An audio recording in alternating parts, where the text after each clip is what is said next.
Alrighty, guys. Thank you so much for joining us this morning at Avanzar Session 5. We have Rochelle with Venture. Thank you so much for joining us, Rochelle.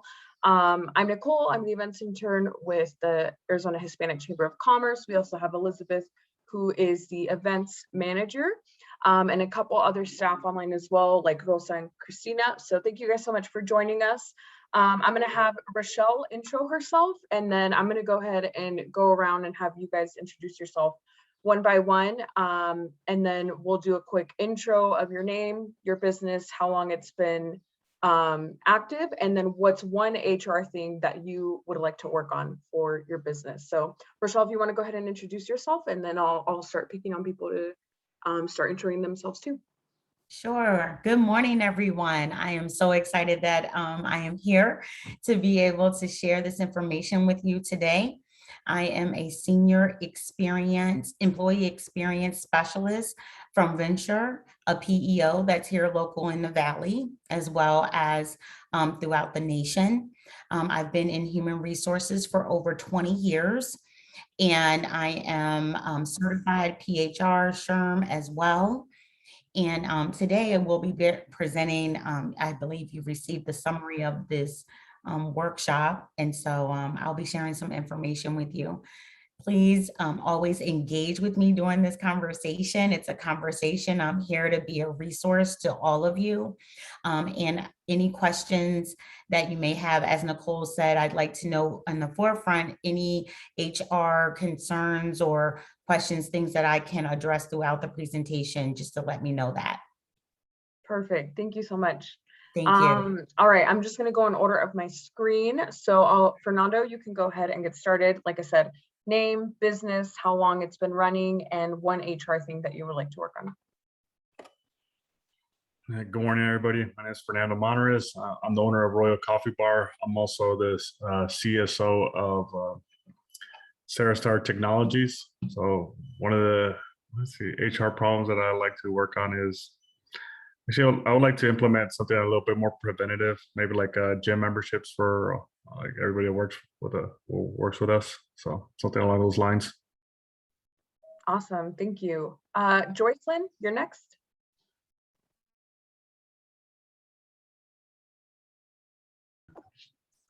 Hi, everybody. Good morning. My name is Joycelyn Wooten, and I represent Two Doves Notary. My sister and I, Jane, started Two Doves Notary in 2019, and we're excited to be here today. Oh, how long? Yeah, I said that. How long? HR related. I'm interested to sit in on this conversation today. I'm not sure right now what I need in that aspect, due to the fact that the nature of our business, I personally don't want to hire employees. The vision that we have for Two Doves Notary is really to empower women and help them to start their own notary business and consult and train that way. So that's the way our vision is designed, so that we can create entrepreneurs, so not necessarily employees. I know in order to scale a business, we have to have employees, but I don't see that as the vision for this business. So I'm not sure. So I'm sure there's some things I can glean from here, of course. You know what I mean? I don't know what yet. No worries. Thank you so much for sharing. Next up, we have Eduardo, if you want to go ahead. Hi, everyone. My name is Eduardo Gonzalez. I have a couple of businesses here. I do contract manufacturers for companies that are looking to manufacture outside the US. So we help them locate options if they're doing it right now in China. We help them nearshore their operations by finding them solutions in Mexico, basically. And the other business I have, we provide finance solutions for small and medium-sized companies. We're especially targeting the Hispanic community. So our website there is accesocapital.com. And my other business is called Mexico Manufacturing 258.com. I've been in business for about 2 years now, 2 to 3 years. I'm a startup. I'm the only employee. So we're looking to see if we can hire more employees in the coming years, especially for the finance department. For the finance business. So happy to be here and looking forward to your presentation. Thank you. Thank you, Eduardo. Up next, we have Sergio. You can go ahead. Hey, good morning, everyone. My name is Sergio Ortiz, financial advisor with Northwestern Mutual Wealth Management. I've been in business, if you will, for about 2 years. I left a 6-year engineering career to do this, but the team I work on or work with has over 15 years of experience serving folks in the Valley. From an HR perspective, I think I'd like to learn about how to, help our business owner clients. Because I think we have a really big HR department here at Northwestern Mutual, but more so just to understand how our business owner clients can benefit from consulting in this area. So happy to be here. Thank you, Sergio. And then last but not least, I see we have Karen. So if you want to go ahead, Karen, I'm not sure if you were here when I mentioned, but you can go ahead and introduce yourself, what your business is, and then one HR thing you would like to learn. Good morning, everyone. My apologies for joining late, and thank you so much, Nicole. My name is Karen Lynn Graves, and I think I had the opportunity to meet many of you. I am the project director for Nebetsi. We serve American Indians, Alaska Natives, Native Hawaiians in Arizona, Utah, Nevada, and on the Navajo Nation. And HR information, I think I'm open to learning so much. So I think I'm just open to everything. So thank you so much for having me. Thank you, Karen. All right, Rochelle, you can go ahead and take over with the presentation. And then, like she had mentioned, I had mentioned as well, please feel free to use the chat, to use the Q&A. We want to keep this as interactive as possible. Raise your hand if you'd like to unmute. We want to keep this as interactive as possible. And then, sorry, before that, one more thing, Christina has something to mention from our staff. So Christina, you can go ahead. Sorry for the last minute addition, everybody. I could have held it till the end.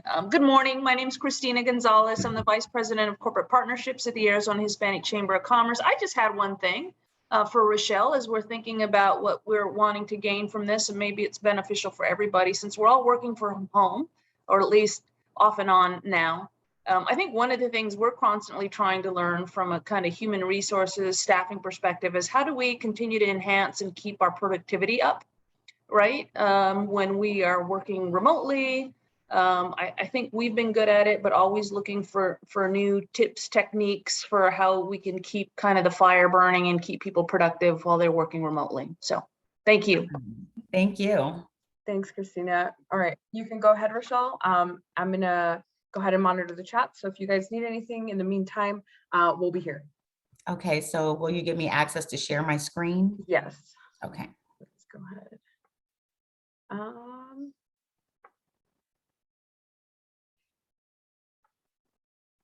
All right. I just made you co-host, so you should be able to. Okay. It hasn't updated quite yet. Okay, here we go.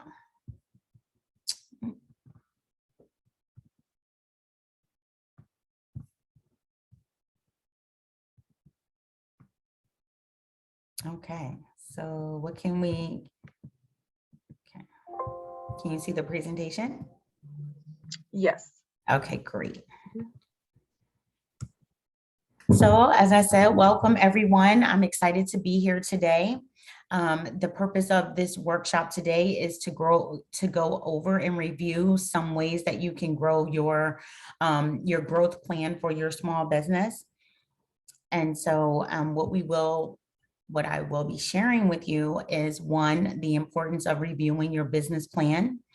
Also, the delegation of authority and how that will be advantageous for your business, as well as employee incentives, which I believe we have one of you that are interested in like wellness programs and things like that. So we'll discuss that as far as an employee incentive. And then your onboarding procedures and your process with that, as well as creating training tools and manuals, your communication tools, and then as well, the importance of having an external advisory board. I just want to mention, this is a conversation that we're having today. It's not necessarily necessary for you to wait until the end of the presentation for you to ask questions. I really like for everyone to be as interactive as possible. That helps me be able to provide to you what you need, as well as for me to better myself, because that's what we're all here to do. So the importance of, I'm going to go ahead and get started. So the importance of reviewing your business plan is to continue to remind yourself of your vision, your mission for your organization. And so what we're thinking about here is just having that constant reminder of why you started, just on those days that it's a rough day and you're like, why did I start this business? Well, you go back to your business plan and it helps you remember your vision and your mission for the small business that you've started, as well as revamping any of your company policies and procedures. You've had several years, all of you have had several years of being a small business owner. So as you continue, your business plan is fluid, right? It's constantly changing. It's an active document that you're going to keep going back to, because as you continue growing, you're going to see where you may need to restructure a department or restructure your business plan altogether. Looking at the hierarchy as well as your community. You're a part of the community here in Arizona. And so you want to look to see how you can plant yourself in the community where you're serving others. And then also your employee engagement in any initiatives surrounded around that. It's very important that you keep your employees engaged, especially during this time when we're having we're being faced with a pandemic, and there's a transition for all of us. And as I believe Christine mentioned earlier, we have a lot of our workforce that are now working from home. So that may not have been the original part of your business plan, was to change how you were where your employees were going to be and how you were going to support them in being remote. So those are things that you would change in your business plan or your business model. Also, while these decisions are not always easy, reviewing your business plan will keep you aligned with expectations and your responsibilities and the ambitions, while you're allowing your employees and business to grow faster, smarter, and more cohesively.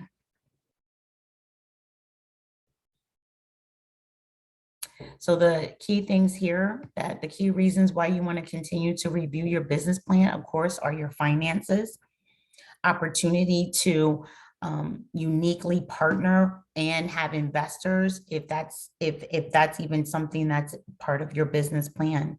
You also want to, kind of market yourself as the top of the line, right? That top of the line employer where your recruitment, we have so many people re-entering the workforce after COVID. And so you want to be able to recruit the best.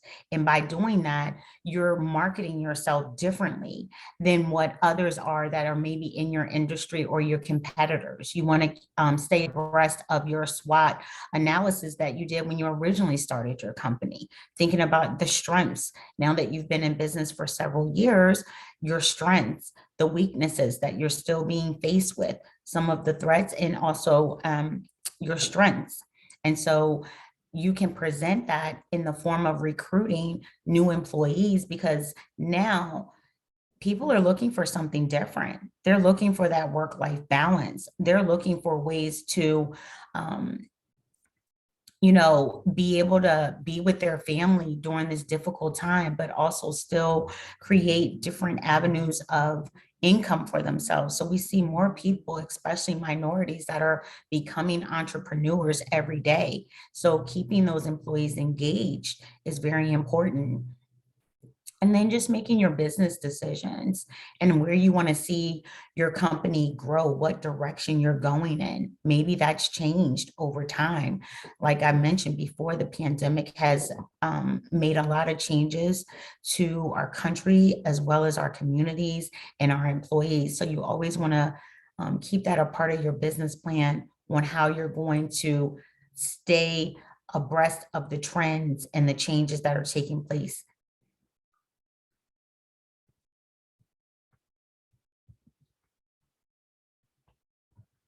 Next thing, we want to take a look at the positive aspects of delegating your authority.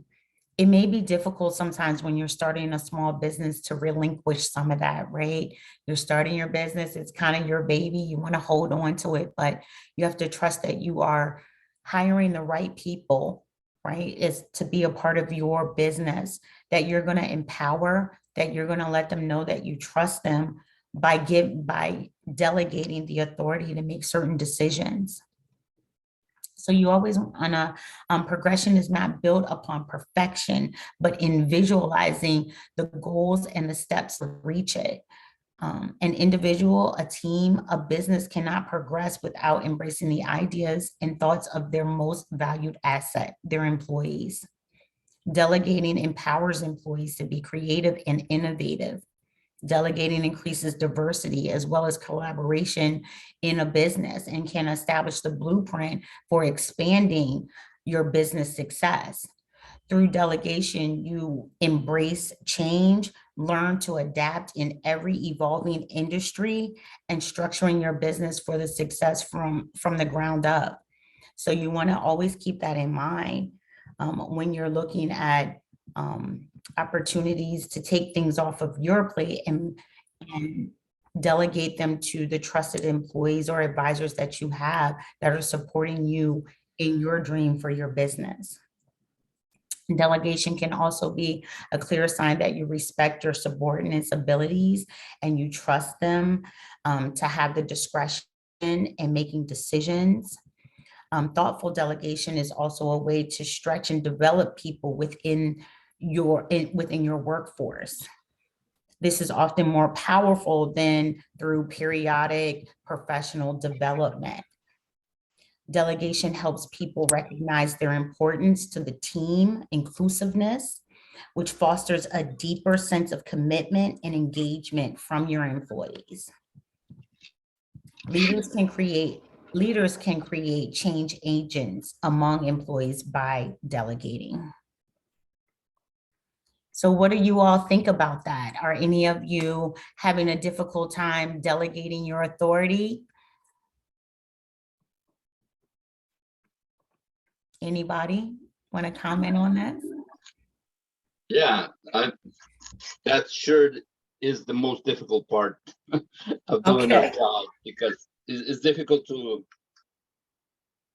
transfer the experience, the relationships, the way to reach out to customers or solution providers. So it's pretty difficult to delegate, I'll be honest. Okay, well, that's fair. Like I said at the beginning, I completely understand that, being even in corporate America, for us, sometimes it's like, I'd rather just do it myself, or I don't have the time in my day to teach someone else to complete a task, but we have to try to transition because now you have to create the value experience for employees, right? And so they want to know that you trust them. They want to know that you want them to be a trusted advisor, or you're going to develop them into being that trusted advisor to you or to help you in your business from day to day. So sometimes those tasks, when you're working long hours, there's always someone in your organization that you may want to just develop and grow and teach them the business, because you can't do it all yourself. It's a lot of responsibility to put on yourself. Anybody else? Rochelle, I have a question. This is Sergio Ortiz. Yes.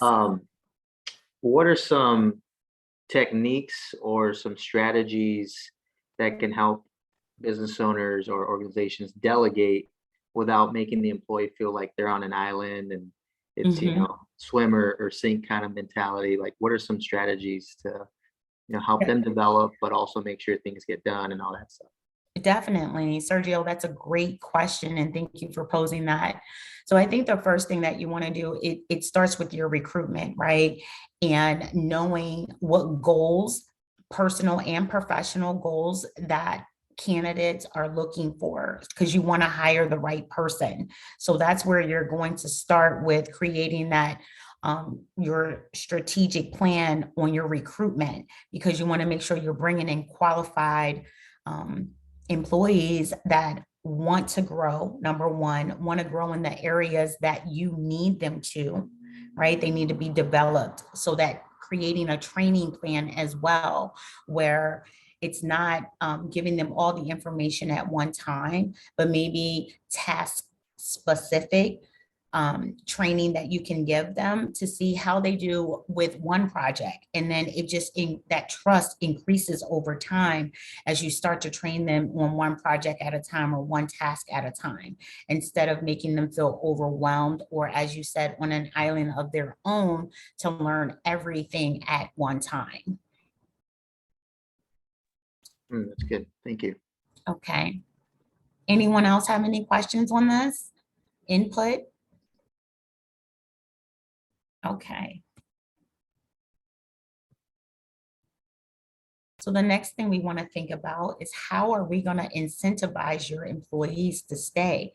The competition is getting vast and great these days. We have a lot of people re-entering the workforce, and what they're looking for now is not just the stability of working for one employer, but they're looking for, okay, what about me? What am I going to receive from this working relationship?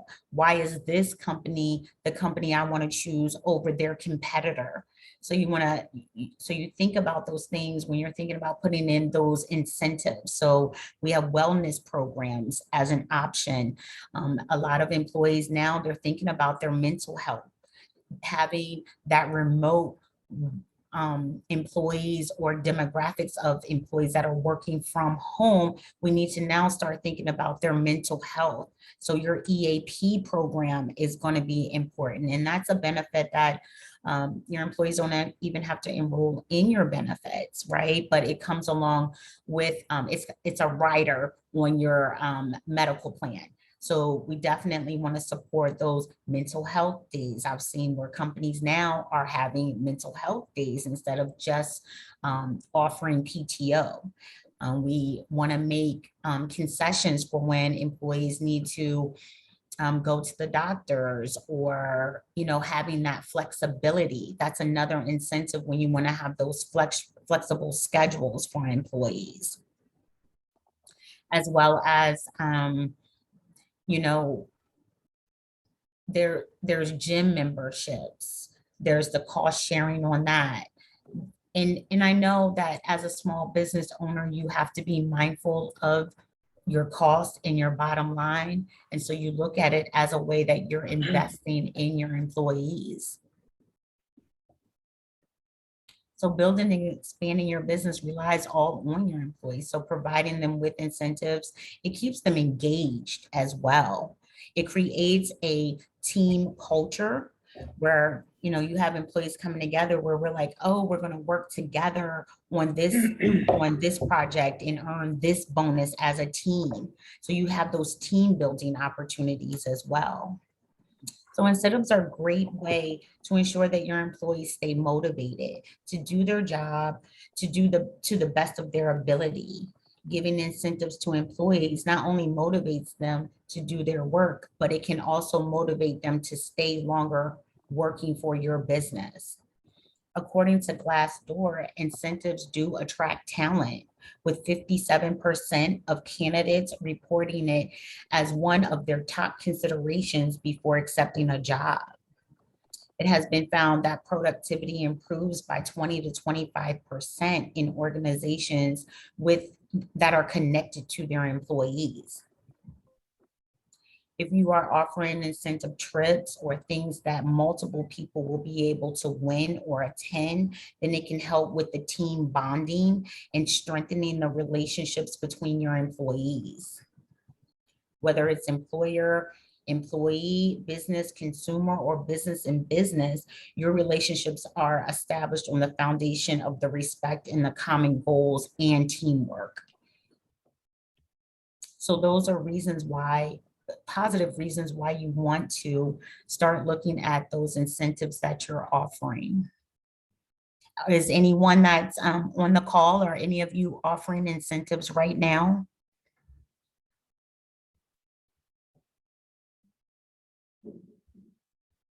No? Are any of you interested in offering any incentives?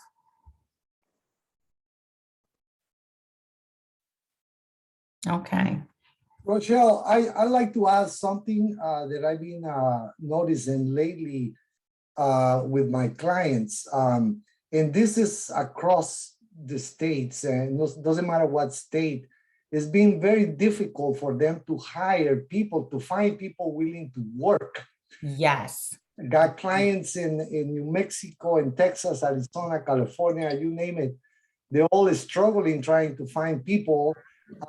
One of the things that I did recognize with some of them is that when employees are, when talent or potential employees are looking to go back to work or to find a new job, they also like to know that the company that they're applying is very well structured when it comes to the back end. Companies that they're not structured correctly, or they don't incentives, are struggling more than the ones that do. And like you were saying, Rochelle, yes, there are many different ways to incentivize employees, and that doesn't necessarily mean that they have to spend more money and make their labor costs increase. Very creative ways of many different resources that employers can utilize nowadays to incentivize employees. And so anyway, I just wanted to add that and make sure that our business owners that are listening to this presentation take that under consideration. There are many different ways to incentivize employees without them raising the labor cost.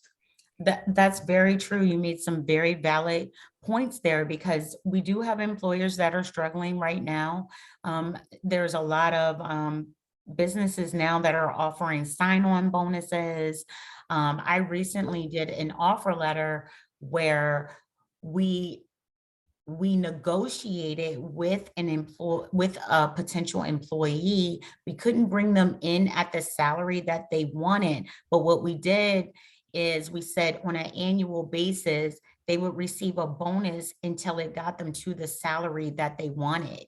And so that was a creative way that we incentivized that candidate to sign on with our company, because we weren't able to match the salary or meet the salary requirements that they had, but we did come up with a creative way where we could, one, incentivize that employee to stay with our company for a longer period of time, because on an annual basis, they would earn that bonus.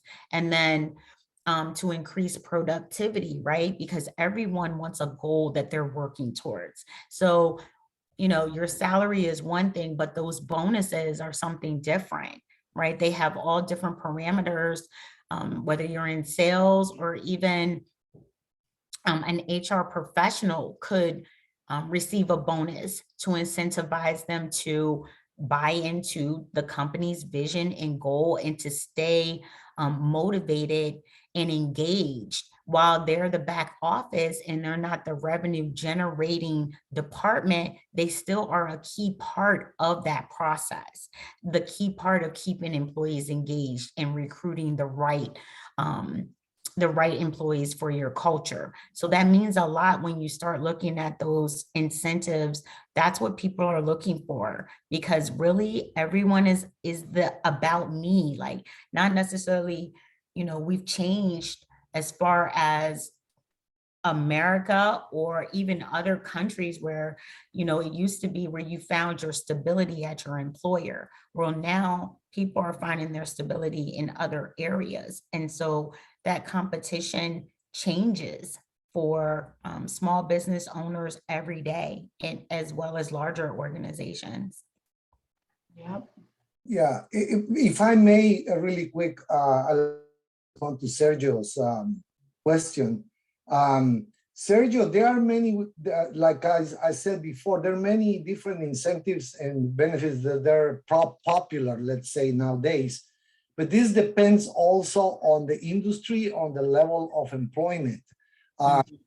There are, the two things I can tell you about this is, for example, blue collar employees, lower wages, most attractive things nowadays, besides a decent entry level wages, there are plans like telemedicine, RX, and little things, little perks that add up, and they really like that kind of things. There are plans, like I was saying before, with there's a program, it's called PHMP, which is supplemental insurance that you can offer to your employees. It doesn't cost you anything. In fact, is a tax incentive for employers as well. And instead of you investing money, you get a little tax incentive as well as your employees. And telemedicine nowadays is a lot more popular than going to the doctor, because people are afraid to go to the clinics or hospitals because they might get COVID. So these little things like that are available for everyone, and it's good looking into it. The other thing I wanted to say is, when it comes to higher wage employees, they're looking for stability, like Rochelle was saying. Is a good practice to share the common goals with applicants. Some people are looking into long-term employment, and when you share common goals, where you want your company to be in 5-10 years, when you share those things with them, it makes them feel part of it, and they want to be part of it, and that could be also a good incentive. Just big I see out there. What is that, telemedicine? Is that what you said? Yes. Yeah, telemedicine is a very popular thing right now. It is great because as a user, as an employee, if I were to have telemedicine, I can download an app on my phone. I can call and set up a meeting with my doctor. That could be in Spanish or in English. The doctor can prescribe to your local pharmacy. It is great, but it doesn't help much if you need to be hospitalized and things like that. For that, obviously, it's better to have a health insurance. But for minor things like little pains and aches here and there, for medicine and stuff like that, it is very, very good. On real time, you talk to a doctor and they prescribe you, like I said, in your local pharmacy, and it just works great. Awesome. Thank you for that information. And it's also similar to like an Aflac kind of thing, where it's any post-tax deductions that you are, if you do have any, and I know you're small business owners, but if you are offering any type of business benefits, then you can have some of them that are just 100% employee paid. And so they're able to utilize those benefits as well. So that EAP program is another thing. Like I said, a lot of our employees are being faced with mental health struggles by working from home, the change of, wearing a mask all the time, which is very different for for people. So they're struggling with these things these days, right? And so when we show that we're vested in the employee as a person, then you're always going to receive a positive response from that employee and increase your engagement. Yeah, in our business, we're in construction, and like what he said, it all depends on what industry it is. We hire laborers, right? And for many, many years, laborers did not get no holiday pay or vacation time. So we do that now for them. And then another thing too that we have found out is that has helped us is when there is a job, the guys are working their masons, laborers, and all that good stuff, right? We tell them, you guys do a good job here. There's going to be a percentage out of this job that we will give you guys a bonus for. And that has helped us a lot. It has motivated our guys to do a good job out there. Mm-hmm. And they work together. We see that they are more trying to work together and do the right, do good work so that the customer can be happy and the job can be done correctly. Excuse me, can everybody mute their line except for who's speaking right now? I'm having some verbiage in the back. There you go. Thank you. I'm sorry to interrupt you. Please continue. Yeah, so that has helped us. When we did this, we started this about 6-7 months ago, and it really has worked for us. That's great. That's great.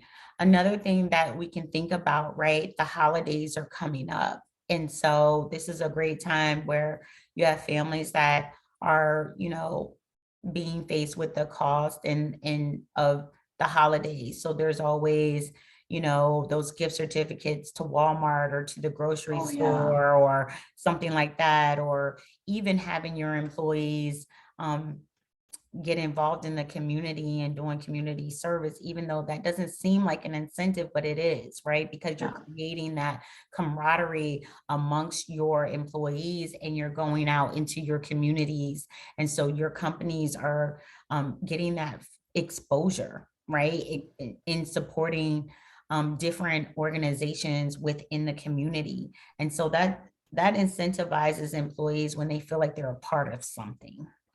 Correct. Something bigger. So I love that idea, like you said, how you've been helping. So I want to share my screen again. I think I was in presenter mode, and so I wanted to make sure you could see my screen properly for everyone. So just give me 1 second to start sharing again.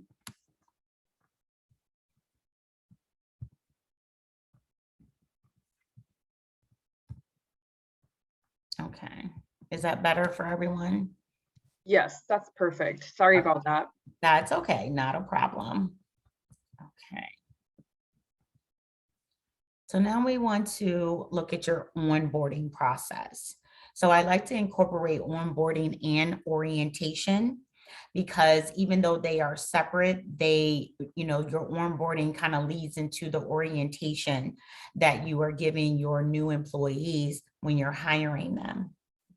So Albert Einstein famously said, insanity is doing the same thing over and over again and expecting a different result. Well, your onboarding process is something worth becoming insane about. And the reason why I say that is because you're doing it the same way with every employee over and over again. But that doesn't mean the experience isn't going to be different for that individual. So you want to make sure that your onboarding process is very engaging. It's your opportunity to make the first impression, right? And so you want to think about that. You think about yourself, and when someone's making a first impression to you, what is important to you? That's what we have to think about as employers, what's important to our employees, what's important to candidates that are coming on board, and what that onboarding process looks like for them. Because we have seen statistics that show that onboarding is directly correlated to your retention. When employees come on and they don't feel as though the onboarding experience was a positive one, they're less likely to stay with your company. And you know, there's a lot of money that goes out of the door when you are constantly having high turnover. So you want to be able to reduce your turnover when it comes to employees. So you want to think about that retention. You want to think about, how can I engage this employee from the first day that they start? It even starts before that, the whole recruitment process. Is it stressful? Are you having too many interviews to be able to hire someone? That is frustrating. Do you have a system where you're onboarding? I'm not filling out a lot of forms. I'm being able to do it through an employee self-service system. Or if I do have forms that they have to complete, then I don't have a big packet of forms that they have to complete to get onboarding. So you want to think about those things when you are hiring. So I'm a big proponent of investing in your onboarding technology to ensure that the company is making memorable and seamless first impressions for new hires. It's essential. And then you also have the HR piece of that, right? You want to make sure you're in compliance. So, HR is very involved in the onboarding process as well as your orientation. Those are separate. And a lot of times I've worked for different companies that think it's all the same, but it's not. So you want to make sure when you're having your job application that is in compliance with law in the state that you're in Arizona, as well as if you are operating in other states. So you want to make sure that compliance piece is there. Any type of trainings that you may need, sexual harassment, any of those type of trainings, that's all part of your onboarding process. I used to work for an organization where we had a 1 week, 40-hour orientation. Every day we had to go in and meet with someone and to learn a different part of the company that we were becoming a part of. So your department heads, you may want them to come in and tell and share what's going on in that department, how people can get involved. If you're, like I said, out in the community and you have different events that are taking place and your employees want to get involved in that, that's part of your orientation. Tell them the history. Tell them your story. Why did you start the company? Where's it going? What's your vision? What's the mission? Always having those core values. All of that is part of onboarding an employee and making that experience memorable. So do any of you have any onboarding stories that you like to share? Good ones, I hope.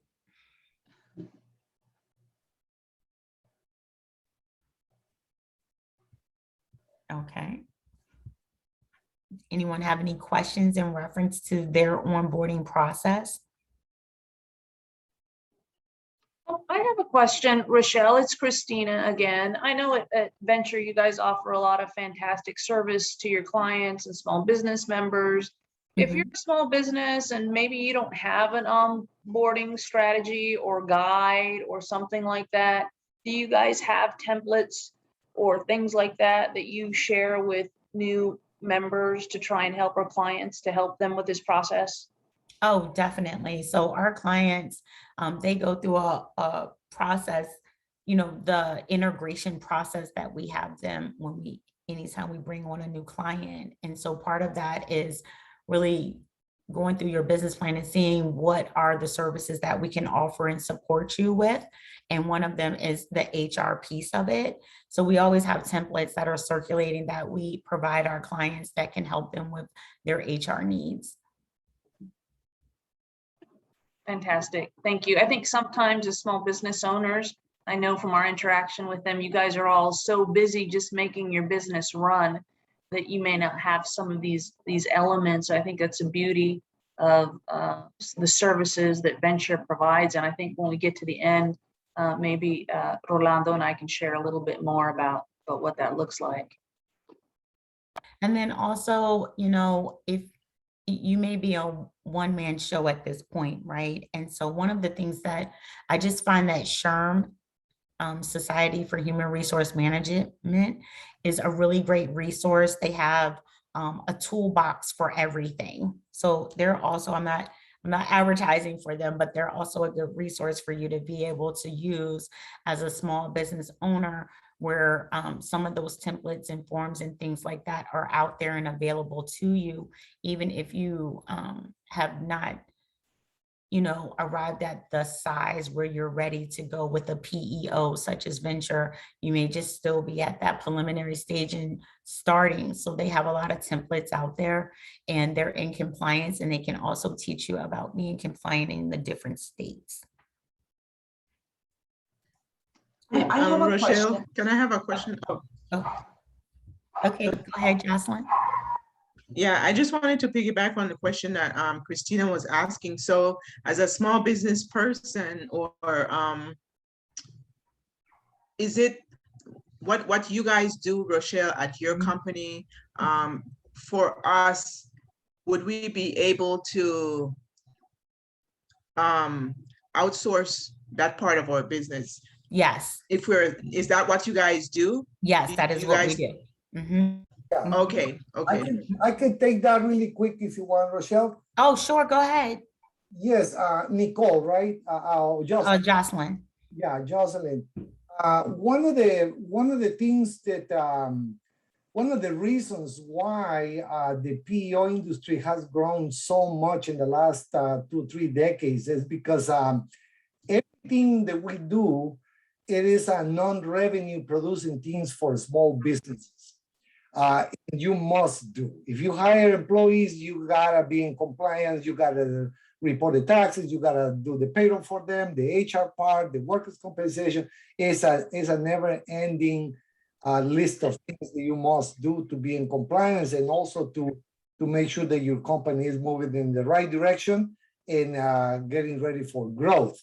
One of the things that that I also realized during the years is that none of hardly any small business owner opened their business to administrate employees. This is something that it comes up, and if they're not ready for it, it could be very distracting, as well as distracting as well as pricey, because a lot of these things come with regulations that they're fines if you don't comply with the laws.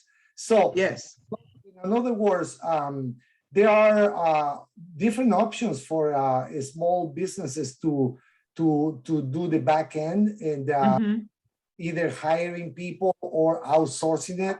And then also outsourcing it comes with many different, our clients come to us and they partner with us for many different reasons. Most of them are for compliance, another one for cost, because not hiring a company not necessarily means that you are saving money. And on the other hand, one of the PEOs use, not just us, anyone, is economies of scale.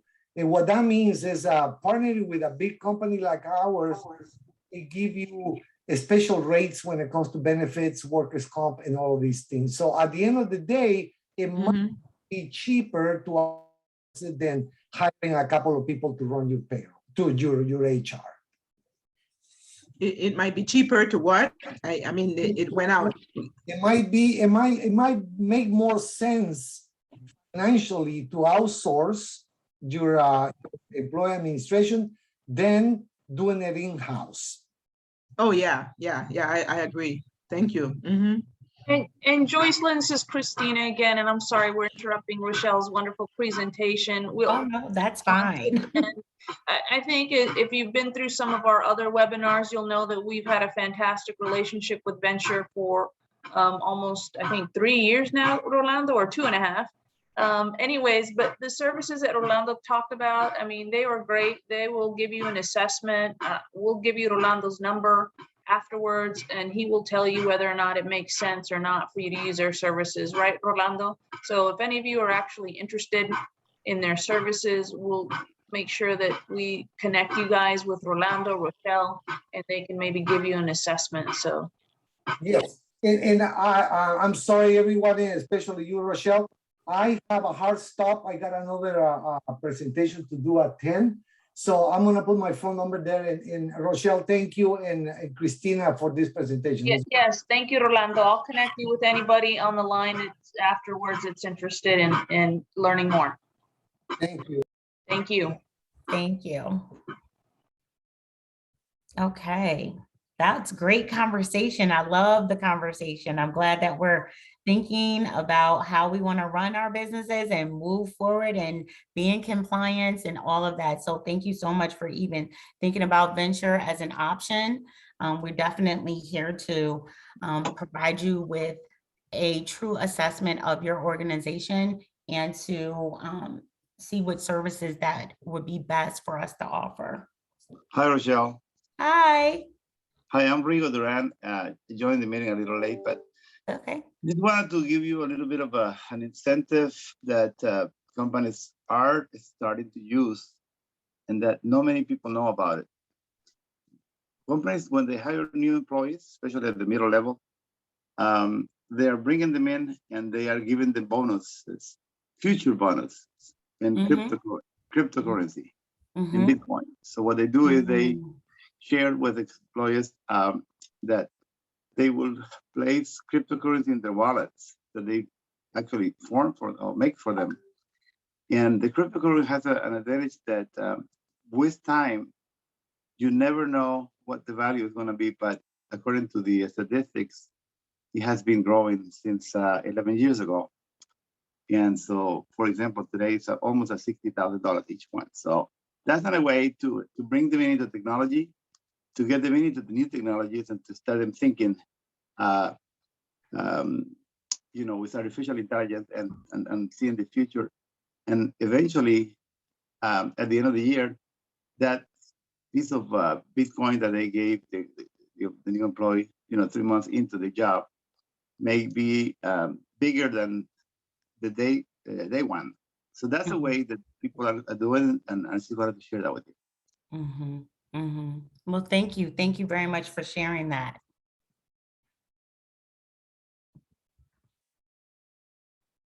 Okay.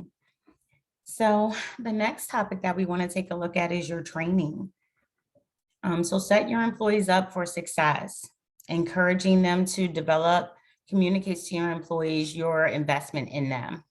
Training empowers and increases confidence in their creative minds, which will impress upon your workforce to find forward-thinking solutions for your clients. So if you're in the service industry or not, you still want to, you know, you're going to incentivize your employees as well. Another incentive is giving them those development opportunities.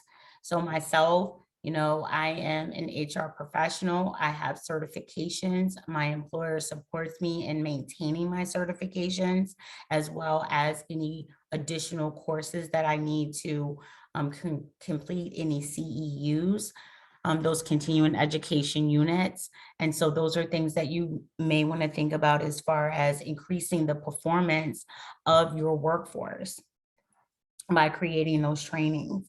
And then also it enhances productivity, right? So as long as I know that my employer is willing to invest in me and my career, I'm going to continue, if not, you know, encourage others to even develop themselves. So it really does help when your employer is vested in you, as well as just knowing that they're going to train you for new opportunities. So at Venture, we have a career path there. And once you complete, so many trainings or certifications or things like that, you can move to the next level and be able to promote. You also can reduce your turnover rate by training your employees, because training employees shows you're vested in their future. So why would I go to another employer who may offer me an extra week of PTO or something like that, but they have no tuition reimbursement program? So you're not willing to invest in me. So these are the type of things that people are really considering when the job offers are being presented to them. What type of training are you going to give me to help me progress in my career? You want your employees to start thinking about it, not a job. This is not a job. This is a career. We're vested in you, and we want you to be vested in our vision, our mission, in our company, so that you will continue to want to grow with us. Companies spend between $28,000 and $35,000 just onboarding and training their employees. You have to look at it from that perspective, because you don't want to just waste that, right? We have to think about time in the mindset of money. All the time that you spend training someone, that's taken away from, your bottom line if that employee chooses to resign and goes to another employer. So you've invested, 2-3 years training someone for their next opportunity, and they leave your company and go somewhere else. You have to look at it as that's money walking out of the door. And then it also improves your company culture. Employees are going to work harder for you when they know that you're willing to support them in their journey, in their career, in their advancement, and how they're going to contribute to your organization. So all of this really does tie together with your growth plan as a small business owner. What type of trainings are any of you offering at this point to your employees? Any on-the-job training that you're offering?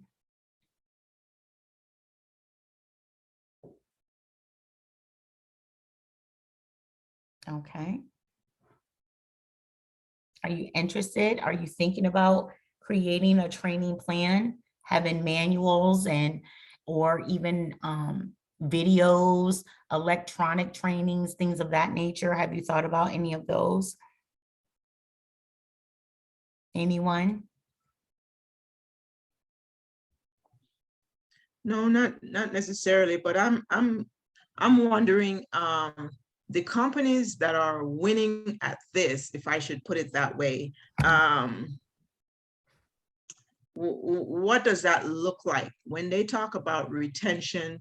What's a good retention number that a company feels that they're successful? And do you have any examples like of larger companies that are doing this education piece or whatever? Like, going to school is expensive. And if they're willing to pay for tuition and all that stuff, of course, I think that helps a lot,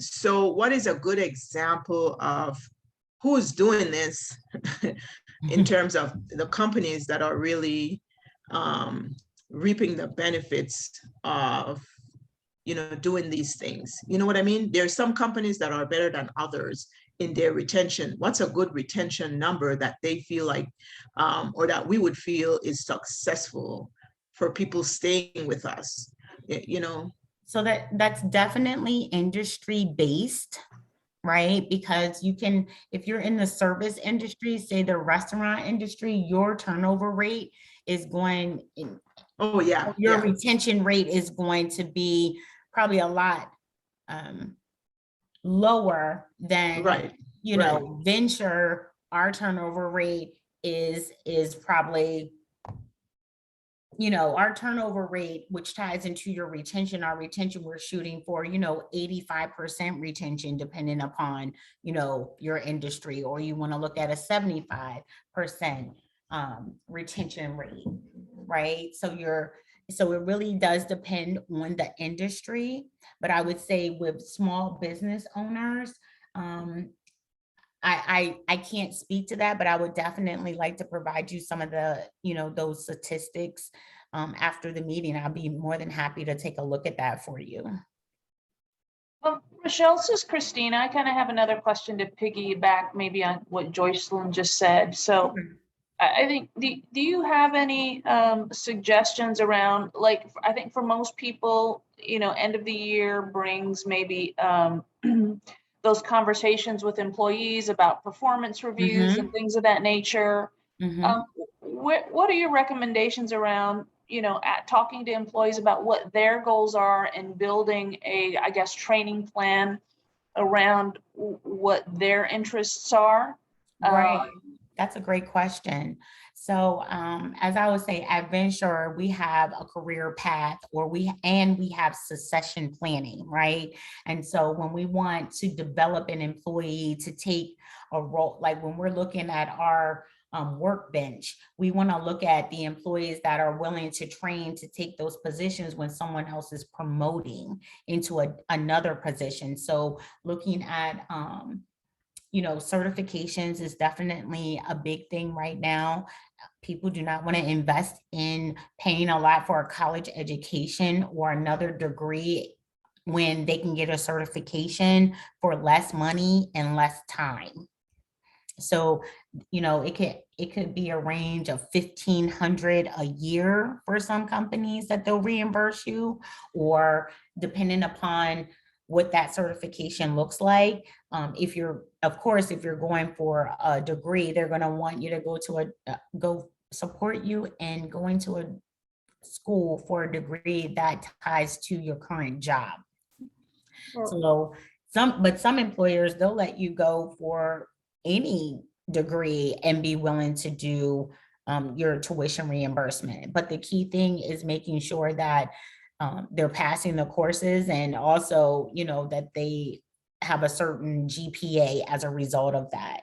So right now we have a couple employees, they just received their PHRs. So we we are incentivized in the HR community. When you keep getting your more certifications, then you increase your earning potential, as well as you receive bonuses sometimes for getting those additional certifications. Does that answer your question? It does answer my question. And I know Joycelyn had asked you, and you said it was industry specific, which I completely get. But I think, as small business owners, as they maybe plan to start bringing on employees, and I don't think Karen is on the line with us anymore. If she is, Karen, maybe. I'm here. Okay, our Karen is there? Yes. Oh. No, I'm sorry, Karen. Is there two Karens? My Karen. Yes, I'm here. Anyways, I think she jumped off. But anyways, there are some programs out there, and maybe Rochelle, you know of some as well, through the city of Phoenix and some other places. If you need an intern, if you're interested in some staff folks, there's some grant programs out there that will help you do that. Oh, definitely. We know as small businesses, you don't always have the budget to bring those folks on immediately, but maybe you need an admin to help you so you can focus on, your day-to-day business, like I know Joycelyn needs to do. And so, but there are other programs out there, and I'm sure Rochelle knows of some too. But maybe that's something else you can touch on, Rochelle. Well, there's grants out there for a lot of things, especially when you are a minority-owned small business. There's a lot of grants out there, as well as scholarships that are available. So even if you can't offer, say, an employee a tuition reimbursement or something like that, you can partner with them to help them find resources of their own. Not that you have a lot of time to do that. I completely understand that. But myself, I'm a small business owner myself. I'm a life coach. And so a lot of times I do find resources for my clients where there's different grants and scholarships and things like that available to them. So you can partner with someone to even do that search. Does that answer your question? Yes, it sure does. Thank you. Perfect. Okay. Does anybody else have any questions or anything they'd like to share? Yeah, I know one of the things that I do know that when I was an employee, one of the things they did offer some money incentives for the education piece. But also, if it's not a part of the culture, a lot of times it's individually based. What I mean by that is the manager that I had at that company, what she was willing to do for me was work around my schedule. Yeah. So yeah, so when I went to school and accounting, they did not offer online or whatever during that time. And what she was willing to do was allow me to come to work at 11 or 12 after the classes were over at 8, classes start 8 to 10, whatever. And she would allow me to come later and stay later. So I think that, and that was a good thing, but that was individually based. I said, it wasn't a part of the culture that the whole company was willing to, it's not something they had in place to where that's part of their, their corporate culture. That's true. So you made a very valid point, right? It's all about the culture that you're creating as a small business owner. And even though you may not have the resources to pay for someone to go to school, like you said, you made a great point. You can still support someone that wants to go to school. And support does not always come in a monetary stance. And so it may be that you, like you said, you have a flexible schedule. You're willing to work with someone to be able to get their degree. Or it might be, once you finish the course, even though you're paying for it upfront, all out of pocket, you can incentivize them saying, if you, further your education, you get a, $1,000, $2,000, $3,000 increase because their credentialing looks better to your customer, right? That's how you have to think about it. Anytime someone is developing themselves as your employee, whatever they accomplish is your accomplishment as well, where you can advertise that to your clients. I have a certified HR professional who, for myself, I had this opportunity because I'm a certified HR professional. I've been in my field for over 20 years.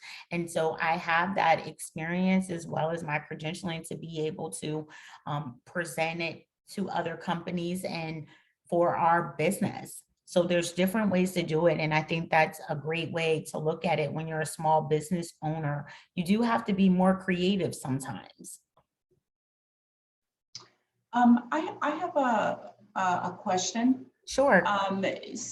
So we do training, like we do safety training for our guys out in the field. We do a little training for, we do have HR in-house, accounts receivable, accounts payable in-house, payroll in-house, estimating in-house. One of the things that I would like to see different in my business here is to provide more training to those departments. But I don't know how. I don't know what to do, where to start. I just have trained them how I have, what I know. My husband and I started our business, so whatever I know, I have, and then my training and my certifications that I have received, I have just incorporated and shared that and trained them, and that's how it is. I mean, I feel that the girls are doing a really good job and so forth, but I feel that, just making them feel that, hey, the business is, they want me here, I'm important here, They are providing training for me because I am a good asset. I would like for them to feel that way. But maybe you and I can talk after and we can see what you can help me with on that. Sure. So one of the things that I have found is I think it's called AZ Stop, where you can get like different sort of like forklift certification, right? In 90 days or 60 days, something like that. We have what we call a LMS system, a learning management system. I know our company we're not a small business, but we rolled out Cornerstone, which is where with the performance review process, employees are assigned different trainings that they can complete by next year, right? So you can say, maybe that person is struggling with communication or something along those lines. Then you can assign them a certain training as part of that performance review that they would, complete. You're not putting them on a performance improvement plan, but you are providing them the training that they need in an area that they have opportunity in. So there's LMS systems out there with our PEO. There's other, we have an offering. I know some ADP has offerings. There's like a lot of different companies that support small business owners that do have a training piece that comes along with that bundle package. So that's something I'm not 100% sure about Venture yet. But I'm sure Rolando can speak to that on the training that we offer with different bundles or packages that we offer at Venture. Okay. All right. Thank you. No problem. And also, I want to throw out there too, who's asking that? Karen, is it? Yeah. Oh, yeah. Karen with Father and Son Ministry. Oh, hey, Karen. Hello, how are you? Awesome, awesome. Also, I want to throw out there too that QuickBooks Online, they offer a lot of training, free training for those types of stuff for their accounting people. Just want you to know. Okay, QuickBooks Online. And QuickBooks, yeah, for different certifications you can get from them. Oh, nice. Okay. For free. And then, do you guys use QuickBooks though for your accounting? Yes, we do. Yeah, we have that, and the gal here, she has done the QuickBooks Online training. But one of the things is that I feel right now that it's a little challenge to me is maybe the estimating department. Since I'm, the estimating department, I don't estimate, but they need some kind of program where there has to be, what did she say? What I want to say, like delegating the of authority from the beginning. I had to go back to my notes. Good job, Karen. Good job. That one. So that's where I need help. So you're talking about actually estimating. You're talking about estimating for the contracts for contractors? Yeah, well, they do very good. The thing is just having a we already have the system, but it's just the accountability, making sure that they meet the goals of what our vision is, that type of help that I need. I need to put together some kind of vision, goals, so that they can know where they're going, what they're striving for in that department. Oh, okay. So it sounds like you're talking about creating a career path. So yes. That the training does tie to that. And I think it's great that you're thinking about that, because it does also tie to your succession planning that you may be doing for your company. So you do want to I think you're thinking on the right path as far as providing them with that training to say, okay, this is where you're at and this is your next milestone. And Right. sometimes, yes, and a lot of times employees do need that support because they don't really know where they can go in your company. Exactly. Yep. Mhm. That's exactly what I need. Okay, well, I believe that you can, is it Christine? Are you going to be able to provide her with Rolando's information? Yes, Okay. absolutely, for Okay. anyone, and why don't we address that at the end? Okay. So we don't cut more into your presentation, but we'll contact you with Rolando and he can give you more information. Thank you, ladies. Thank you. I really appreciate all this conversation. I really do. Okay. All right. The next thing we want to talk about is communication. And this is an area where I think we have a lot of opportunities in different companies, especially in a small business environment, because sometimes we have those one-off conversations and we don't know that we need to share that information with multiple stakeholders in the company, whether you're over a different department and your department is impacted by some changes to policies and procedures and things like this. So we have a great opportunity as business owners to make sure that your communication stays open with your staff. So communication, I feel, is key to the success of your business. It's essential to each employee's experience of your company, right? I want to work for a company where, the president or the CEO is sending out emails, maybe quarterly, or you're having those town halls on a quarterly basis. And granted, just because you're a small business owner doesn't mean you're not laying the foundation for the growth that your business is going to experience. So putting those things in place early on, you're impacting and creating a culture of openness and transparency when you have those different venues of open communication with your employees.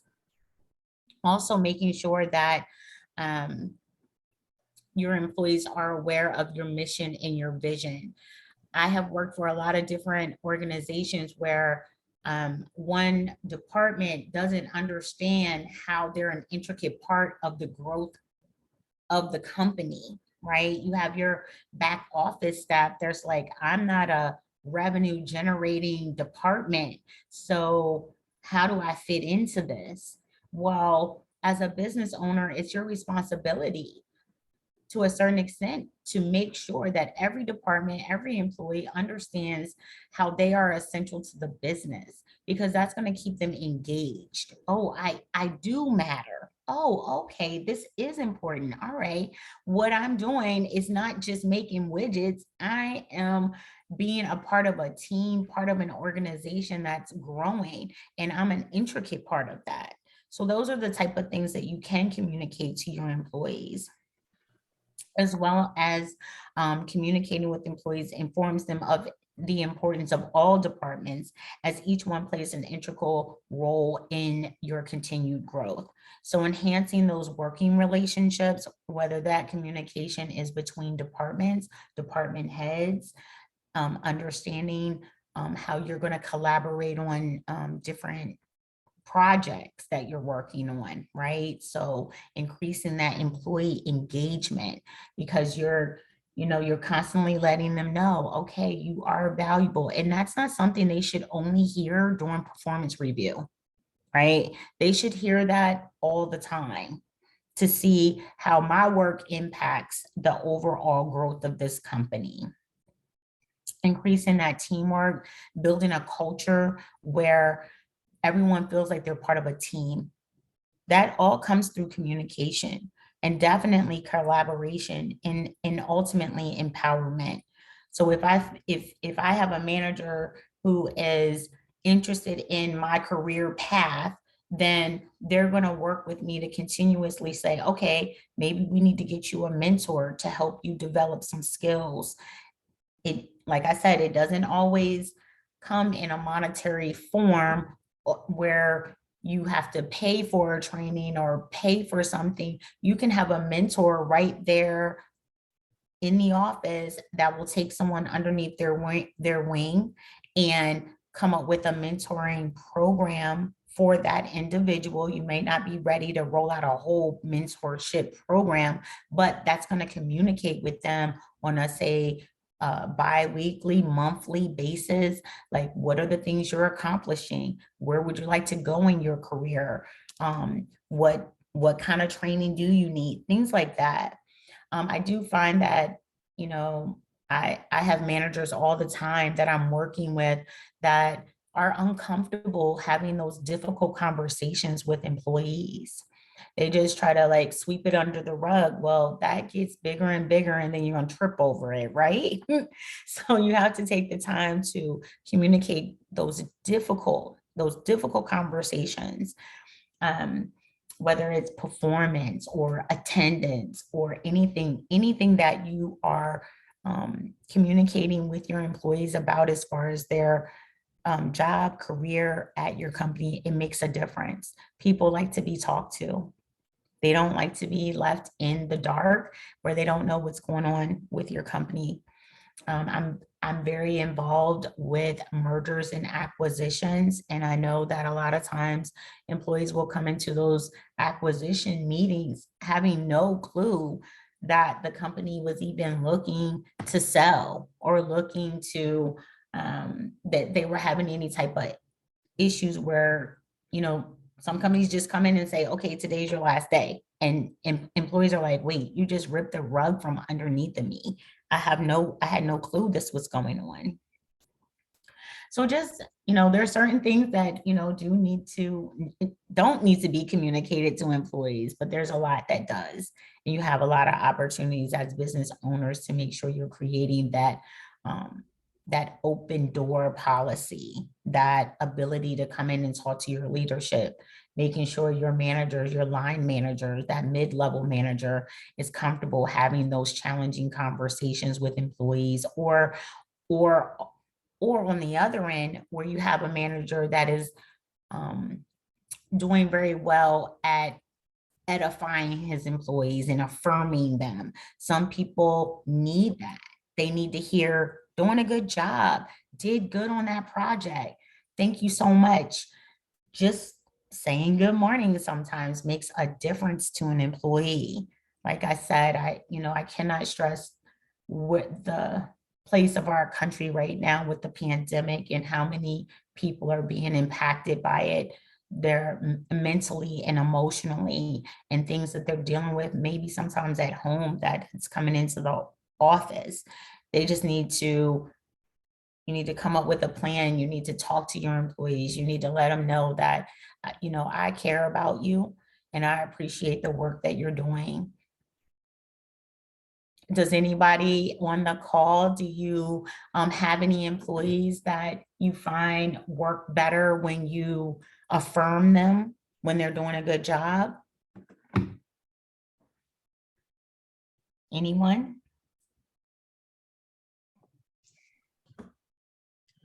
Well, I don't have employees, like I said. And I guess all of this is the reason why I'm scared to go that way. So I'll create entrepreneurs. But but I think that I like what you're saying, because we need to be the change that we want to see. In my business, and I can only affect that change where I am and, you know, in what I'm doing. I do loan signings.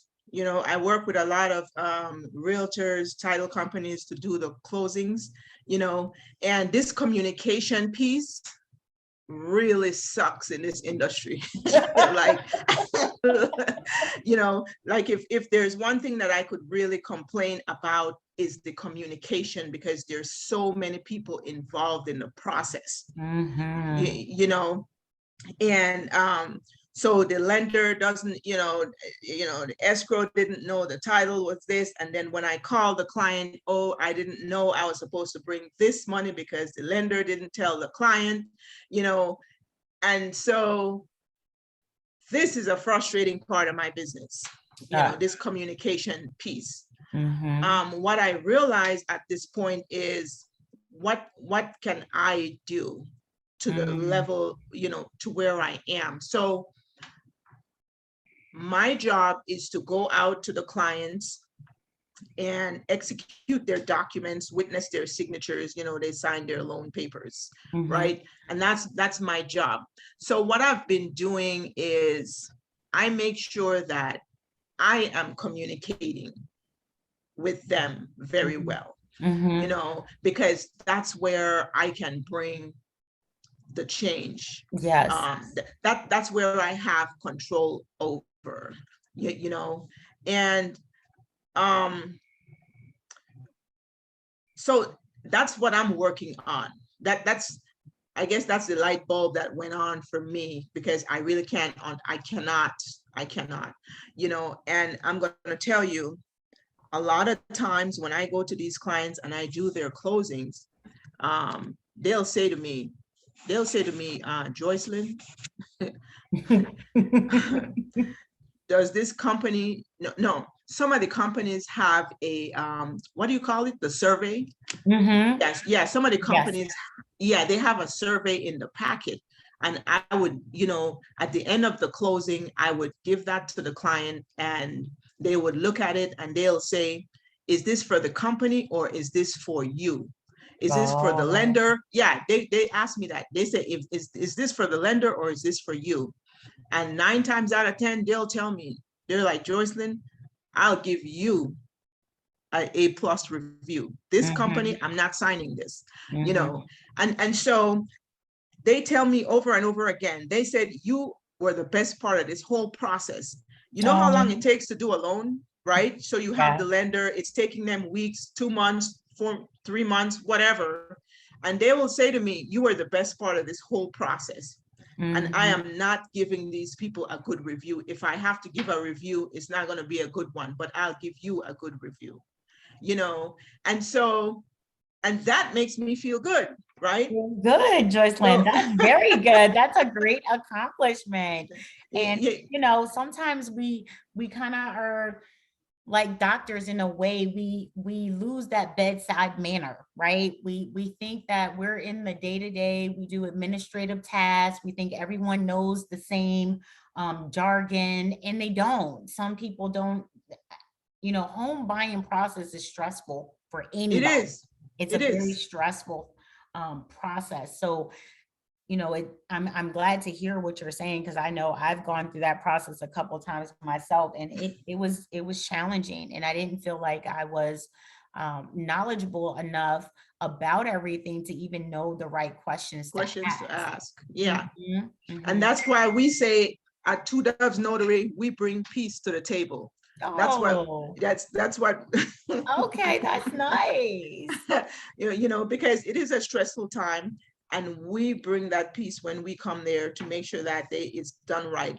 But saying all that to say that if I ever hired employees, I would do the same thing. What you're talking about right now, it would be this communication piece would be a critical part of the process. If I hired employees, I look at it like as a parent having children. All your children, you need to affirm them and let them know every day, you know, that you love them in some way, shape, or form. And I think that's the same way with employees. You know, people come to work and they have their own issues. You know, you don't know what people are dealing with. And I'm not saying that you have to baby people, but I'm saying that, my goodness, like you say, good morning. You know, just being able to let people know that they're a part of this process, and how integral is a part of, you know, how integral they are to this whole, to our business, because most people don't know that, you know, and that's why they go to work and have those negative attitude, and they don't care about your business because you don't care about them. Yep. That's good. That's good. Thank you for sharing that. Yeah, thank you. And so then we want to talk about having the external advisory board. Now, your external advisory board is there to provide strategic planning guidance for your business, collaborate with the members of each department to help foster and stimulate an environment for employees. So you think about what's the key reasons why I need to have me an advisory board. One, they advise, that goes without saying. They provide strategic planning. Some of them, depending upon how you set up your advisory board, may have some fiduciary duties. And then they also can always, be in the community, and they know what your competition looks like. They know the issues your customers are dealing with. They can help you to position yourself better as far as being a small business owner by just being a part of the community and knowing what's going on right now. What are the trends right now? Where are the areas that you may see some threats and that you need to make some changes to? So does anyone on the call have an external advisory board?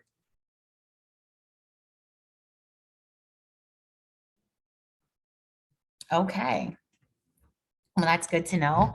I think it's good to think about this, right? Because you need an unbiased mindset at looking at your business. This is your business, but you need someone that's not so attached to it, where they can see things that maybe you can't. They can see areas of opportunity that there's a blind spot for you there, because you're so busy being part of the day-to-day and the growing of the business that you're not able to have that strategic time, because you're in the mix of it every single day. So I know that like nonprofit organizations, they have you always have a board of directors and so this is very similar to that, except, maybe you don't have a nonprofit, but you do have that external advisory board. Does anyone have any thoughts on this or feedback on it? Okay. So I added this little slide in here because I'm always excited to talk to small business owners. Just remember, don't give up. Don't give up on your dreams. Don't give up on the mission of the business that you've started. Resiliency is your strong point. You've certainly witnessed the struggles of being a small business owner in the face of adversity, but you have not backed down from the challenge of finding effective, reliable, and affordable solutions tailored to the uniqueness of your business. So just remember that. Be fearless, have that tenacity, because I know that everything that each one of you owners are offering to people as well as the community is definitely going to be something that we can all benefit from. So overall, in summary, we've been talking about your growth plan. We've talked about the delegation of authority, incentivizing your employees, thinking about how you can improve your onboarding process and procedures, creating training and tools to be able to keep your employees involved and engaged, having those communication tools where you have an opportunity to impact your retention of your employees and the growth of your business, and thinking about having an external advisory board, right? Someone outside that can look at your business from a different perspective that may be able to help the growth of your business. And we also, we started with the business plan. That's your foundation, that's your blueprint, but it's fluid, it can be. You can make changes as you see necessary. So just know you can only improve your business from this point by having a growth plan. Being a small business owner affords you the opportunity to impact your communities.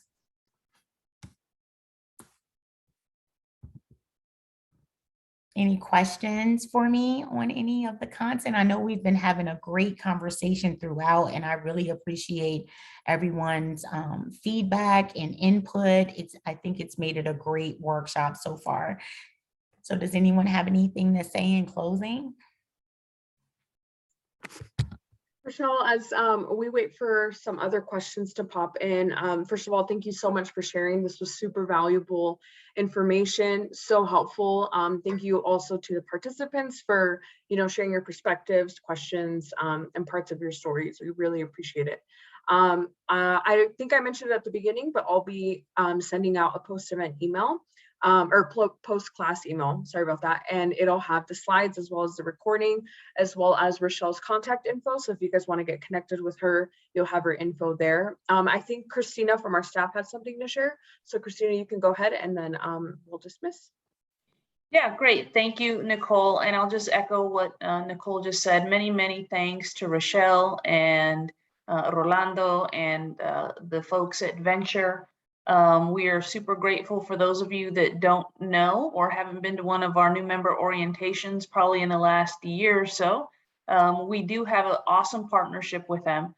I think Rochelle and Rolando spoke about some of their services, but even if you think that it's not within your grasp or it's not a good fit for you, and if you're curious, I do know Rolando and their team offer free consultations, right? To help you understand if their services might be a good fit for you.